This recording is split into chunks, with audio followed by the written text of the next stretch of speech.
નમસ્કાર. દિવસભરના તાજા સમાચારોમાં તમારું સ્વાગત છે. તમારી સાથે હું છું પિનલગીરી ગોસ્વામી. સમાચારો વિસ્તારથી જાણીએ એ પહેલા મહત્વના સમાચારો ઉપર એક નજર. નમસ્કાર મિત્રો. આજની વિડીયોમાં વાત થશે કેજરીવાલે ભાજપને જીત માટે અભિનંદન પાઠવ્યા છે.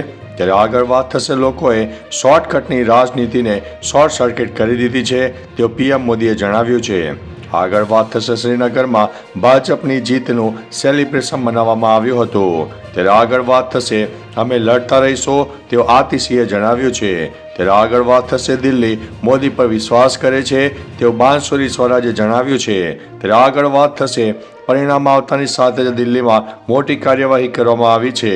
આગળ વાત થશે હાર બાદ અરવિંદ કેજરીવાલની પ્રથમ પ્રતિક્રિયા પણ સામે આવી છે. ત્યારે આગળ વાત થશે અમિત શાહે જણાવ્યું છે કે દિલ્હીના હૃદયમાં મોદી છે. હવે મિત્રો સમાચારો વિસ્તારથી. દિલ્હીમાં ભાજપ જીત તરફ આગળ વધી રહ્યું હતું. આ દરમિયાન અમિત શાહે સોશિયલ મીડિયા પર લખ્યું હતું કે દિલ્હીના હૃદયમાં મોદી વસેલા છે.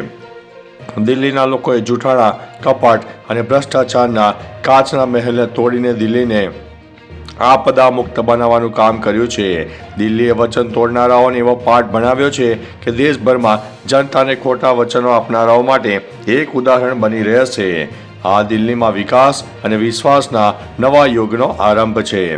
મિત્રો, અન્ય મહત્વના સમાચારની વાત કરીએ તો હાર બાદ અરવિંદ કેજરીવાલની પ્રથમ પ્રતિક્રિયા સામે આવી છે. દિલ્હી વિધાનસભા ચૂંટણીમાં આમ આદમી પાર્ટીની હાર બાદ કન્વીનર અરવિંદ કેજરીવાલે પોતાની પહેલી પ્રતિક્રિયા આપી છે. તેમણે કહ્યું છે કે અમે લોકોના નિર્ણયનો સ્વીકાર કરીએ છીએ. ભાજપને વિજય બદલ અભિનંદન. અમને આશા છે કે ભાજપ લોકોની અપેક્ષાઓ પર ખરા ઉતરશે. અમે સંપૂર્ણ જવાબદારી અને સાથે વિપક્ષની ભૂમિકા ભજવીશું. મિત્રો, અન્ય મહત્વના સમાચારની વાત કરીએ તો પરિણામ આવતાની સાથે દિલ્હીમાં મોટી કાર્યવાહી. દિલ્હી વિધાનસભા ચૂંટણીના પરિણામો હવે સ્પષ્ટ થઈ ગયા હતા ત્યારે ભાજપ પૂર્ણ બહુમતી સાથે સરકાર બનાવી રહી છે. આ દરમિયાન મોટા સમાચાર સામે આવી રહ્યા છે કે દિલ્હી સચિવાલયને સંપૂર્ણપણે સીલ કરી દેવામાં આવ્યું છે. સરકારી દસ્તાવેજો સુરક્ષિત રાખવાના આદેશ આપી દેવામાં આવ્યા હતા. આ આદેશ લેફ્ટનન્ટ ગવર્નર તરીકે મળી ગયા હતા. મિત્રો, અન્ય મહત્વના સમાચારની વાત કરીએ તો દિલ્હી મોદી પર વિશ્વાસ કરે છે તેવું બાંસુરી સ્વરાજે જણાવ્યું છે. દિલ્હીમાં ભારતીય જનતા પાર્ટીની 27 વર્ષ બાદ કમળ ખીલતા ભાજપના નેતાઓ સહિત કાર્યકર્તાઓમાં ભારે ઉત્સાહ જોવા મળ્યો હતો. ત્યારે મોટા નેતાઓની પણ પ્રતિક્રિયા સામે આવી છે.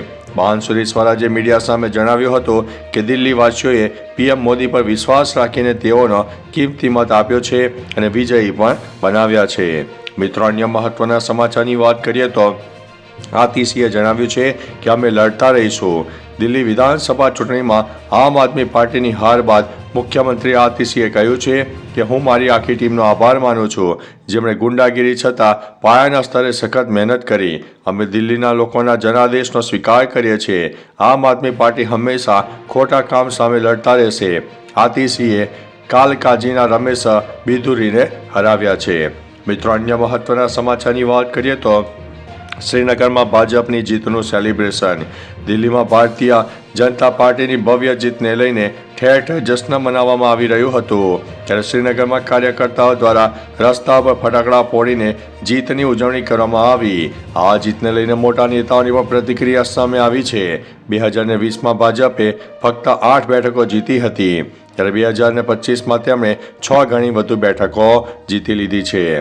મિત્રો, અન્ય મહત્વના સમાચારની વાત કરીએ તો લોકોએ શોર્ટકટની રાજનીતિને શોર્ટ સર્કિટ કરી દીધી છે તેવું પીએમ મોદીએ જણાવ્યું છે. પીએમ મોદી ભાજપ મુખ્યાલય ખાતે કાર્યકરોને સંબોધન કરતા હતા. તેમણે જણાવ્યું હતું કે જેમને દિલ્હીના માલિક હોવાનો ગર્વ હતો તેમણે સત્યનો સામનો કર્યો છે. દિલ્હીના જનાદેશથી સ્પષ્ટ છે કે રાજકારણમાં શોર્ટકટ, જૂઠાણું અને કપટ માટે કોઈ સ્થાન નથી. જનતાએ શોર્ટકટના રાજકારણને શોર્ટ સર્કિટ કરી દીધું છે. દિલ્હીના લોકોએ મને લોકસભામાં ક્યારેય નિરાશ નથી કર્યો. મિત્રો, અન્ય મહત્વના સમાચારની વાત કરીએ તો કેજરીવાલે જણાવ્યું છે કે ભાજપને જીત માટે અભિનંદન. ચૂંટણીમાં હાર બાદ અરવિંદ કેજરીવાલે એક નિવેદન આપ્યું છે. તેમણે કહ્યું છે કે હું ભાજપને જીત માટે અભિનંદન આપું છું. લોકોએ તેમનો બહુમત આપ્યો છે.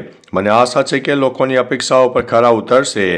અમે શિક્ષણ, પાણી અને વીજળીના ક્ષેત્રમાં કામ કર્યું. જનતાએ અમને નિર્ણય આપ્યો છે. કેજરીવાલે કહ્યું છે કે અમે રચનાત્મક વિપક્ષની ભૂમિકા ભજવીશું. અમે લોકોના સુખ અને દુઃખમાં મદદરૂપ થઈશું. તો ચાલો મિત્રો, ફરીથી દેશ અને દુનિયાના સુપરફાસ્ટ સમાચાર લઈને મળતા રહીશું. ત્યાં સુધી અમને રજા આપશો. નમસ્તે.